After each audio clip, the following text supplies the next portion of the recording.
안녕하세요, 김원준입니다. JTBC의 정유라 신고와 체포, 이에 대한 문제 제기가 있습니다. 정유라는 체포되어야만 하지만 그것은 기자 역할이 아니다. 시민의 역할과 기자 역할은 다르다. 보도를 하기로 했으면 신고를 하지 말았어야 하고, 신고하기로 했으면 보도하지 말았어야 한다. 기자의 직업 윤리에 대한 지적입니다. 아무 죄 없는 새끼 영양이 포식자에게 먹히는 장면이 불편하지 않은 사람은 드뭅니다. 하지만 관찰자 자리를 지키는 내셔널 지오그래픽처럼 기자 윤리는 따로 있다는 지적입니다. 한 해거리 뉴스가 하루에 쏟아지는 요즘, 한 번은 생각해볼 만한 지적입니다. 그래서 잠시 생각해봤습니다. 우선 내셔널 지오그래피가 관찰자로 남는 건 보도윤리 때문이 아니라 생태계의 질서, 그 균형이 인간이 개입하면 깨지기 때문이죠.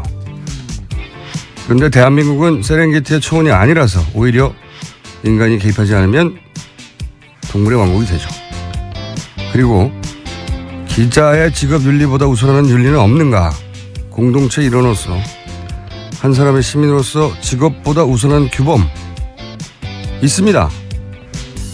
대한민국 20세기를 지배해왔던 기만적인 이 폭력적인 패러다임이 그 저열한 민낯을 이제 겨우 드러내기 시작한 이 시점에 직업이 뭐 그렇게 대수입니까?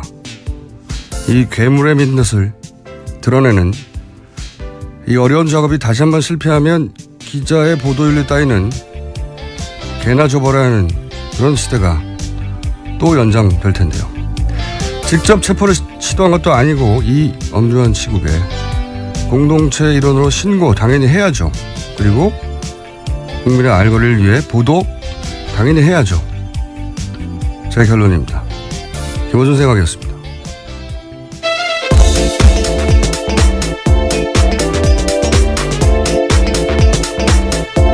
자, 브리핑 시간이 또 왔습니다. 시사인의 김은지 기자입니다. 아직 개발 안 됐어요, 수식어? 뒤에 기자 하나 붙였습니다. 네, 뭔가 좀 새로운 거. 쉽지 않네요. 네. 저기 문자로 온 수식어구 하나 추천해드리면 포스트 주진우 김원진 기자입니다. 너무 무거운 어깨를 무겁게 만드시는. 자, 오늘 브리핑은 아무래도 정유라 관련이 많겠죠? 예. 네, 그렇습니다. 첫 번째는 어떤 뉴스입니까?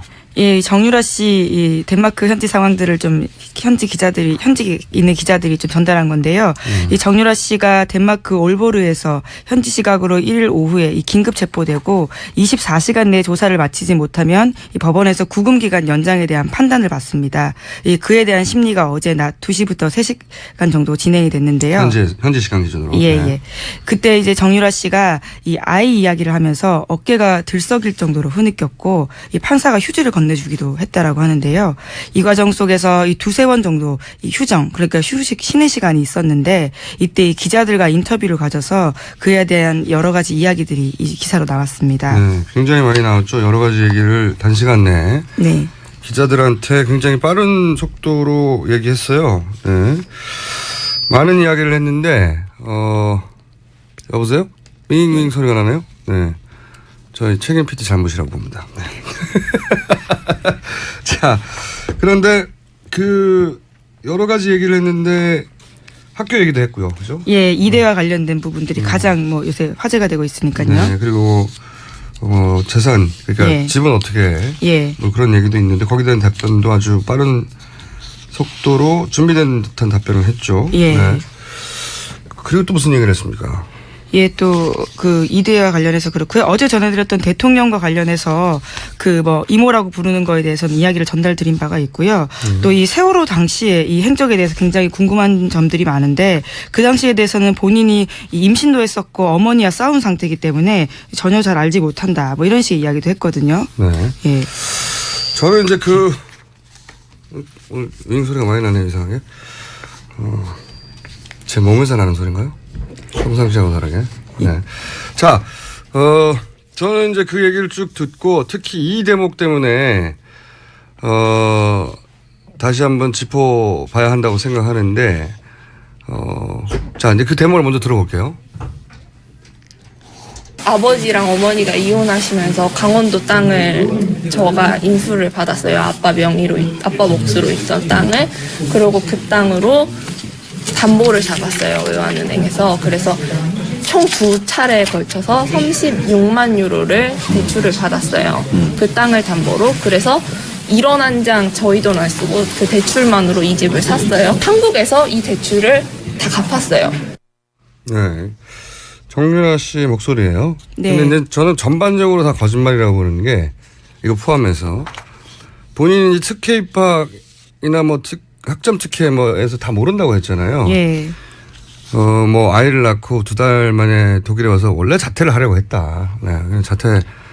근데 이제 자퇴서가 안 들어갔나 보다. 뭐 그런 얘기도 했고. 그리고 자기가 그래서 제적될 줄 알았는데 나중에 보니까 학점이 나왔더라. 예, 나도 모르는 사이에 나도 학점이 모르는 나왔다. 사이에 학점이. 예. 네. 심지어 그런- 좋은 학점. 예. 이게 말이 안 되는 게요. 자기는 이제 자퇴서를 내라고 했고 엄마한테도 그렇게 말했고 자기는 그래서 제적될 줄 알았는데 나중에 보니까 학점이 나왔더라. 네. 이건 거짓말인 게 그럼 다른 과목 과제물도 내지 말았어야죠. 예. 자기가 제적될 줄 알았는데 왜 생각해 보면 그 맞춤법을 안 맞는 과제물 냈다 이런 거 있지 않습니까? 네, 그렇죠. 그 올해 일이에요, 올해 일. 올해 여름. 네. 예, 지난해. 맞춤법 안 맞는 과제물을 냈는데 지난해죠 이제는. 예, 해가 지난- 바뀌었습니다. 예. 예. 교수가 존댓말을 썼고 뭐 이런 거 한참 벌써 오래됐는데 그런 과제물도 냈죠. 그리고 이제 그 중국 패션쇼 다른 과인 의류산업학과인가요? 거기 패션쇼도 갔잖아요. 예, 여름 계절 학기에. 예. 아니 학점 안 나오고 자적될 줄 알고 있었는데 학점 뿡 나왔네요. 이게 아니고 본인 학점 특혜가 있다는 걸 알고 한 행동이죠. 그리고 입학할 때 금메달 자기가 메고 들었지 않습니까? 예, 면접 때요. 네. 예. 특혜 입학의 조건 그때 다 알고 있었다는 거고 특히 제가 좀 전에 들었던 그 땅 문제, 예. 땅 팔고 집 샀다 하는 문제에 대해서 길게 해명을 했는데 자기 말을 사준 계약서도 사인만 해서 뭔지 모르고 예, 어머니가 계약서의 일부분들을 가려서 왔다. 뭐 이렇게 포스트잇 이야기를 했죠. 있어요. 예. 말도 안 되는 소리고요. 엄마가 딸한테 무슨 포스트잇을 붙여서 가립니까? 그리고 자기 자신의 입학 과정, 예. 자신의 점수 다 몰라요. 자신은 예. 다 모르는데 갑자기 땅 문제가 나오니까 아버지 땅을 받아가지고 외환은행에서 담보로 2차례에 걸쳐 6만 유로 대출을 받아가지고 돈을 안 쓰고 대출을 다 갚고 뭐 이런 얘기 쭉 하잖아요. 예, 1원 한 장 쓰지 않았다. 다른 돈을. 그걸 정확하게 예. 담보대출의 뭐 액수, 횟수, 예. 은행, 네, 뭐 자금 출조 정확하게 아는데 이게 훨씬 어려운 일이란 말이죠. 자기 학점도 어떻게 될지 모르는데. 자기 일은 다 모르면서. 네? 그러면서도 이게 통장 입출금 내역을 막 다 마치 안다는 듯이 1원도 쓰지 않았다. 네? 저는 이 답은 연습한 거라고 보고 당연히 이 답을 외운 이유가 있다. 왜 그러냐. 이게 굉장히 이상한 거예요. 당시 그 은행에서 외화 지급 보증서 이런 거를 네. 발급했는데 이게 흔히 말하는 신용장이란 말이에요. 신용장. 네. 스탠바이 해주시. 이 보증 신용장이라는 게 보통 기업이 해외 진출할 때 이제 현지에서 무슨 크레딧이 없잖아요. 그러니까 현지 은행에서 차입하거나 빌릴 때 우리나라 은행이 이 사람은 당신네 은행에서 돈을 빌려줘도 됩니다라고 은행끼리 보증을 서주는 거란 말이죠. 예. 근데 이걸 19살짜리가 받았다. 이거부터 이상한 거예요. 그리고 나서 왜냐면은 돈이 필요하면 우리나라 은행에서 송금하면 되잖아요. 네. 근데 여기서 한 방식은 뭐냐면 보통 무역회사가 하는 신용장을 발급받아서 그 신용장으로 현지에서 대출한 겁니다. 우리나라에서 땅을 팔고 그 돈을 송금을 한 게 아니고 예, 그렇죠. 36만 유로를 예. 대출받은 거니까요. 예. 이 신용장을 19살짜리가 발급을 받아가지고 그 나라 은행에서 대출을 받은 거예요. 굉장히 그 전문가의 방식인데 전문가의 19살짜리가 이걸 받았다 안 받았다 떠나서 일반인들이 모르는 그러니까 그 이런 거겠죠. 우리나라에서 돈을 송금을 하면 기록에 남잖아요. 돈이 해외로 나갔다는. 그런 걸 안 남기려고 했던 것이고 그리고 이제 다 갚았다고 하는 것은 이런 대출을 하면 그 목적과 용도에 맞게 그걸 썼는지 외국환 거래 규정에도 걸려요. 네. 그러니까 이런 복잡한 규정들을 다 알고도 답을 한 거예요. 이걸 어떻게 정유라 씨가 압니까? 말이 안 되는 거죠.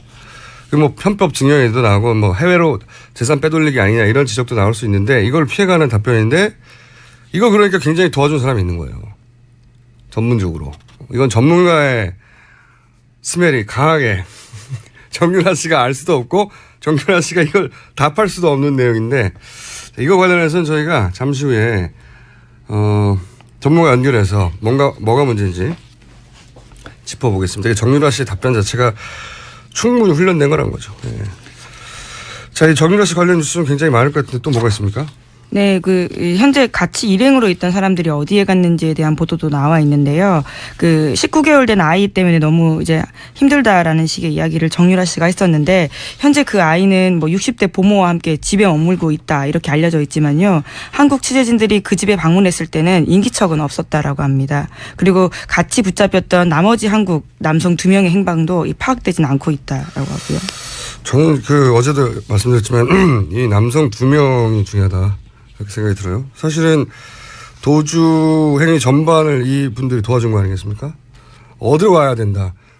지금 언론을 피하자면 어디로 가야 된다는 판단 같은 것도 이 남성 2명의 판단 혹은 이 남성 2명과 연락하는 누군가의 판단일 것 같거든요. 이 두 분의 신병을 확보하는 게 굉장히 중요하다고 봅니다. 자, 다음 순위요. 예, 그래서 이에 대해서 박영수 특검이 입장을 냈는데요. 이 불구속 수사하면 자진 귀국하겠다라고 이 조건을 걸었던 정유라 씨의 제안을 거절했습니다. 그러면서 이규철 특검 대변인은 어제 이 현재 정유라 씨의 상태에서 예상되는 상황은 자진 귀국, 범죄인 인도 청구, 강제 추방 이 3가지라고 말을 하면서요. 이 특검은 정 씨가 범죄인 인도 청구에 불복하는 소송을 낼 가능성은 낮다라고 보고 있고요.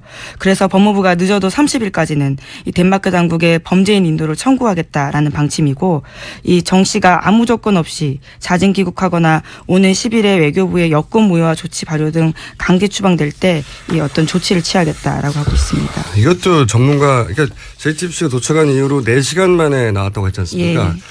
그 사이에 누군가의 전문가의 또 터치가 있었다. 보통 19세, 20세, 21세 이런 연령대 분들이 구속 수사와 불구속 수사, 불구속 기소와 구속 기소, 뭐 긴급 체포 이런 거 구분하기 어려워요. 그렇죠, 사실. 예. 근데 여기서는 정확하게 본인을 불구속 기소한다면 귀국하겠다고 했거든요. 그러니까 갇혀 있는 상태에 사실 신문을 받으면 굉장히 압박이 심하거든요. 네.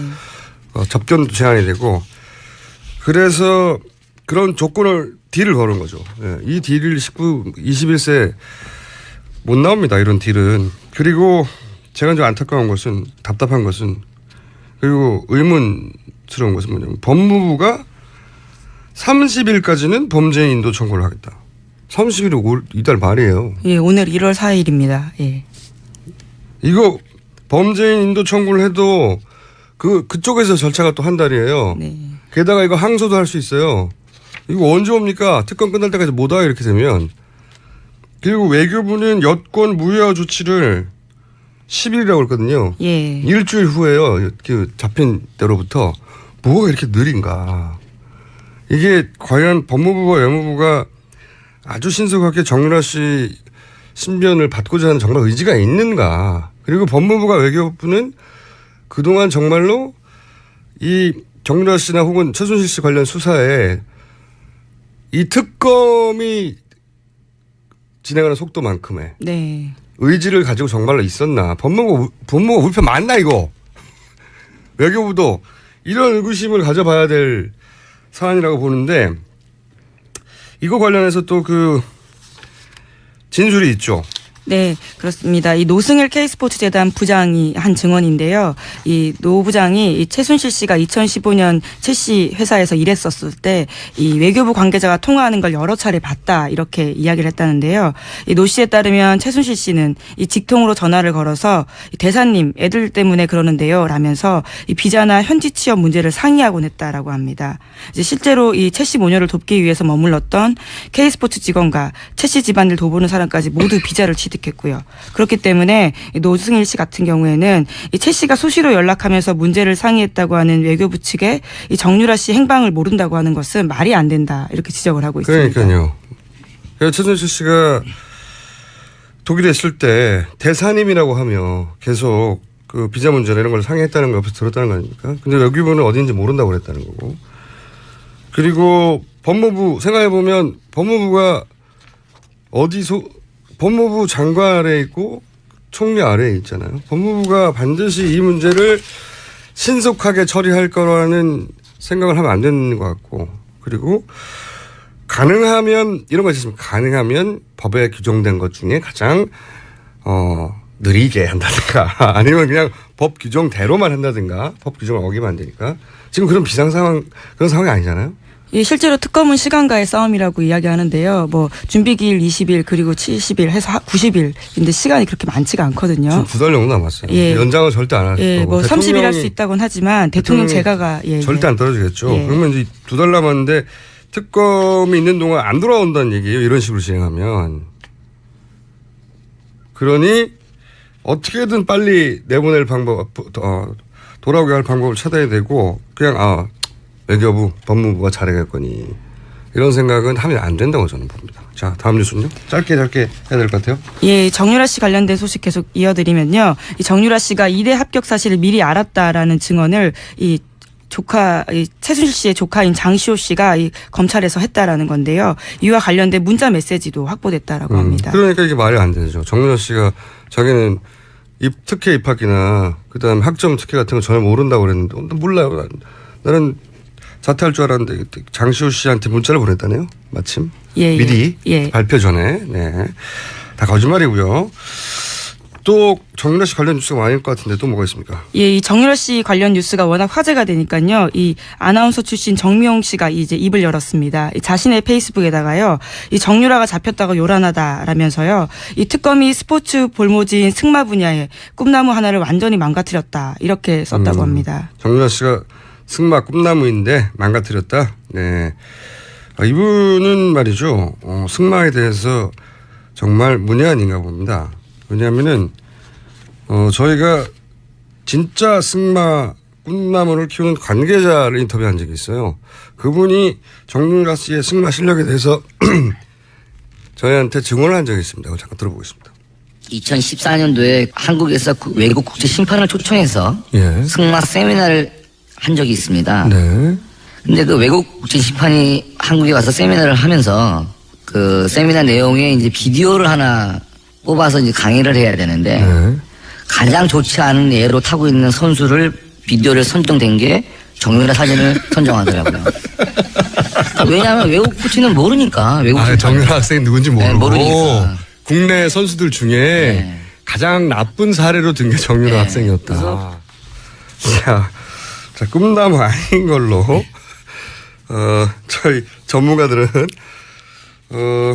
정미용 씨에게 진짜 승마 전문가들을 좀 만나보길 권해드리고요. 자, 다음 뉴스는 시간이 저희가 없어서 빨리빨리. 예, 그 정유라 씨 친구 아버지 회사를 알려줬던 KD 코퍼레이션 관련된 뉴스 단독이 여러 개 나왔는데요. 네, 어제 KD 코퍼레이션 저희가 얘기를 강하게 했는데 줄줄줄 KD 코퍼레이션도 끌려 나오는군요 지금. 네. 네, 제목만 말씀드리면 네. 박 대통령이 이 특허 소송까지 개입을 했고요. JD 코퍼레이션 관련한. 예. 본인은 관련 없다는 듯이 예. 실력 있으니까 뭐 당연히 되는 거 아니냐는 식으로 얘기했는데. 예, 기회를 주자는 차원이었다라는. 거짓말했다는 밝혀진 거죠 또. 예, 게다가 네덜란드 국왕에게까지 이 민원했던 정황이 발견됐다고 한겨레. KD 코퍼레이션을. 예. 그리고 또 원동기 흡착기 기술을. 네. 예, 그리고 또 대통령이 프랑스 방문 때 또 이 회사를 밀어주겠다는 시도가 있었다라는 진술도 나왔다라는 겁니다. 그러니까 대통령께서 그 기자 간담회죠. 간담회 한 거를 이제 음성들을 제가 쭉 저도 녹음된 거를 기자들이 몰래 한 걸 들어봤는데 이 녹음 그 기자 간담회 덕분에 더 많은 기사가 나오게 생겼어요. 이제 앞으로 본인이 했던 말을 뒤집는.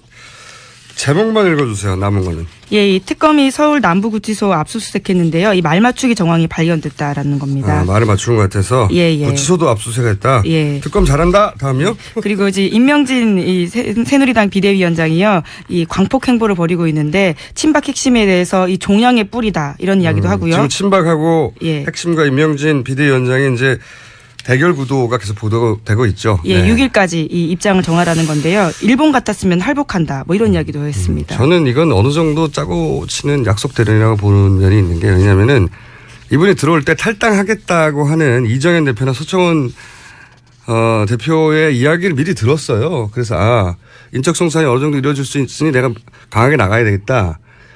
그렇게 이제 약속 대련의 부분이 있었는데 뭐 그 과정에 양측의 감정이 좀 상할 수는 있지만 보면 이를 필요 이상으로 키우는 점이 있습니다. 네. 필요 이상으로 커지고 있다. 네. 왜냐하면 이렇게 빵 커지고 그런 다음에 인적 청산이 돼야 아무래도 사람들 눈으로 보기 갈등 끝에 결국 청산되었구나 이런 대외적인 효과가 극대화되겠죠. 네. 그래서 약속 대련의 면이 있다고 본다. 개인적인 의견입니다. 자, 여기서 저희가 아까 잠깐 초반에 말씀드렸던 정유라의 은행 대출권 여기에 특혜가 있다. 사실 이거 석 달 전에 잠깐 나왔던 뉴스거든요. 저희는 짚었는데 이번에 다시 한번 제대로 짚어보겠습니다. 일찌감치 이 문제를 제기해온 참여연대 김남균 변호사 전화 연결해보겠습니다. 안녕하세요, 변호사님. 예, 안녕하십니까? 네.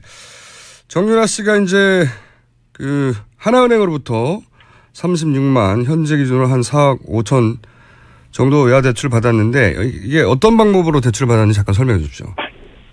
먼저 국내에 있는 이제 최순실 씨와 정유라 씨 공동 명의로 되어 있는 평창의 땅을 담보로 해가지고 3억 원 부분에 대해서 외화 지급 이제 신용 보증을 받았고요. 네. 또 그 추가로 이제 최순실 명의 예금을 담보로 해서 1억 5천만 원에 대해서 이제 외화 지급 그 신용 보증을 받았습니다. 네. 이걸 가지고 이제 독일 그 하나은행 그 독일 법인으로부터 외화 대출을 이제 받은 것입니다. 여기서 어떤 문제점이 있다고 보십니까? 석연치 않다고 지적하신 이유가?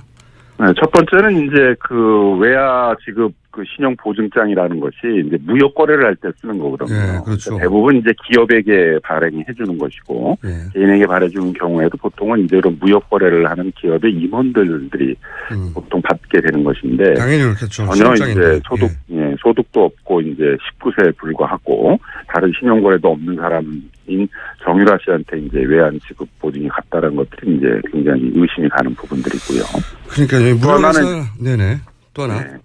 그다음에 이제 독일 부분에 있어서도 이제 대출을 받을 때 네. 그 비대기에 있는 이제 재직 증명서를 가지고 받았는데 예. 사실은 이제 그 정유라 씨는 이화여대 이제 학생 신분으로 잠시 승마 연수를 위해서 독일에 간 것이거든요. 공식적으로 그러니까 그렇게 되죠. 예. 그러니까 장기 체류자가 아닌데 장기 체류자가 아닌 사람이 이제 해외에서 부동산을 취득하게 되면 이제 해외 부동산 취득 신고를 해야 되고 외화 차입 신고를 해야 되고 이제 많은 그 외환 거래에 대한 신고를 해야 됩니다. 그러니까 이걸 피하기 위해서 이제 그 해외에 재직하는 이제 직원인 것처럼 만든 건데요.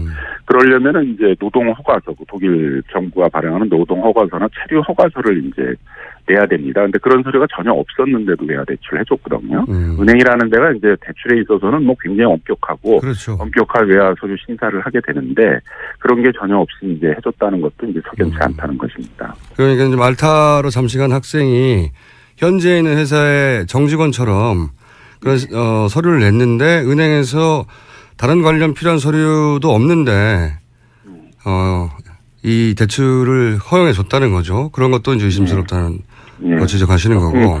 국내 과정 신용보증장이 나가는 과정도 석연치가 않고 네, 현지에서 독일에서 대출이 되는 과정도 전혀 석연치가 않고 이제 그렇다는 거죠. 알겠습니다. 또 하나 지적되는 포인트가 이것이 자금 세탁 창구가 아닌가 이런 의혹도 있다라고 지적하셨는데 잠시 설명해 주시면 어떤 내용입니까? 삼성이 이제 뭐 사실상 뇌물의 대가로 이제 그 최순실 씨한테 30억 원의 돈을 보낼 때 그 돈이 이제 삼성타운에 있는 이제 우리은행 지점에서 그 독일에 있는 그 하나은행 프랑크푸르트 지점으로 송금이 됐거든요. 그다음에 이제 바로 이제 독일의 여러 은행으로 돈이 쪼개져 가지고 이제 나갔습니다. 결국은 이제 이런 방식으로 그 하나은행 지점이 이제 최순실 씨한테 돈을 받아가지고 독일에서 이제 자금을 세탁하는 그런 네. 창구에 이용된 것이 아닌가라는 의심도 있어서 그 부분도 좀 수사를 해야 된다는 것이죠. 특히 이제 최순실 씨 자매가 뭐 한국의 부동산만 3천억 정도가 있고 해외에도 많은 재산을 갖고 있는 것으로 알려져 있고 네. 그 방식이 이제 주로 독일과 같은 해외에다가 기업을 만들어 사실상 이제 비덱과 같은 페이퍼 컴퍼니를 만들어 가지고 이제 자금을 세탁했다는 것이어서 그런 부분에 이제 그런 은행 창구들이 이용된 것이 아닌가라는 의심이 있어서 그 부분에 대해서 좀 특검이 수사를 해달라는 것입니다. 이 대목에서는 아예 특검이 나서서 왜냐하면 일반에서는 이제 수사권이 없다 보니까요. 특검이 나서서 들여다볼 필요가 있다 이렇게 판단하시는 거군요. 예, 그렇습니다. 뭐 독일 현지 경찰들도 이제 자금 세탁 방지법은 이제 국제적인 교류를 하고 있는 것이기 때문에 그 혐의로 이제 수사를 하고 있다고 이렇게 알려져 있고 우리나라의 범죄 수익은이 규제에 관한 이제 법률에 의하더라도 그런 이제 범죄 수익들을 갖다가 세탁하는 부분에 대해서는 이제 그 형사 처벌 대상으로 보고 있기 때문에 그 부분에 대한 수사도 있어야 된다고 보여집니다. 한 가지 더 여쭤보자면 정유라 씨가 굳이 한 푼도 딴 데 쓰지 않고 다 갚았다. 대출을 이미. 이걸 강조를 했어요. 그 다 갚았다는 것을. 왜 이 부분을 강조를 했을까요? 법리적인 부분에서 보자면. 법적인 부분에서 보자면. 예. 그러니까 이제 그 은행 과정에서 이게 이제 대출 부분들이 부실하게 심사가 돼서 결국 다 은행이 돈 띄게 된 거 아니냐. 이제 이런 부분들을 그게 아니다라고 이제 강조를 했던 것 같은데 네. 결국 그 대목에서 자기가 갚았다는 게 아니라 이제 어머니인 최순실 씨가 갚았다는 거니까 그래서 증여를 받은 게 되거든요. 그렇겠네. 그러면 이제 증여세 신고를 했어야 되는데 증여세 신고를 하고 있지 않아서 이 부분에 대해서도 이제 증여세 그 부과가 좀 이루어져야 될 것이라고 보여지고요. 그다음에 이제 독일에서 내가 세금 다 갚았다, 뭐 독일에 있는 세무사 통해서 일 처리했다 그러는데 그건 이제 독일에서 부동산을 취득할 때 우리 취득세 같은 걸 냈다는 것이거든요. 예. 증여세를 냈다라는 얘기는 아니어서 그 증여세 부분에 대해서는 국내에서 이제 증여세 부과가 이루어져야 됩니다. 이게 대출 관련 의혹이 있으니까 그걸 강조하다가 오히려 증여 문제에 대한 문제점을 노출한 거군요. 네, 그렇습니다. 자, 한 가지 마지막으로 한 가지만 더 여쭤보자면. 만약에 이 대출 관련해서 특검이 들여다봐야 할 대목이 있다면 특히 어디를 봐야 됩니까? 결국은 이제 국내에 있어서의 그 외야 그 지급 신용 보증장을 발급하는 과정도 정상적인 게 아니었고, 네. 그다음에 독일 현지 법인에 있어서의 대출 부분도 정상적인 게 아니었는데 굳이 하나은행이 정유라 씨라는 그 19세 정도의 미성년자에게 그런 특혜를 줘야 될 이유는 없거든요. 그렇죠. 그러면 이제 결국 그 하나은행 본사에서 이제 그런 업무를 처리하도록 지시를 했던 것으로 보여지고, 그럼 그런 부분에 대한 수사도 이루어져야 됐고, 또 하나은행 입장에서는 괜히 그걸 해줄 리가 없잖아요. 그러면 결국 하나은행 측에다가 그런 것을 해주도록 요구한 게 이제 있다면, 그게 어떤 청와대는 어디 권력이 했다면 그 부분에 대해서는 이제 직권남용죄가 되는 거니까 그 부분에 대한 이제 수사도 이루어져야 된다고 생각이 듭니다. 알겠습니다. 오늘 여기까지 듣겠고요. 저는 이 문제가 계속 커져갈 것 같으니까 그때마다 변호사님 연결하겠습니다. 오늘 말씀 감사합니다. 예, 감사합니다. 네, 지금까지 참여연대 김남근 변호사였습니다. 시사인의 김은지였습니다.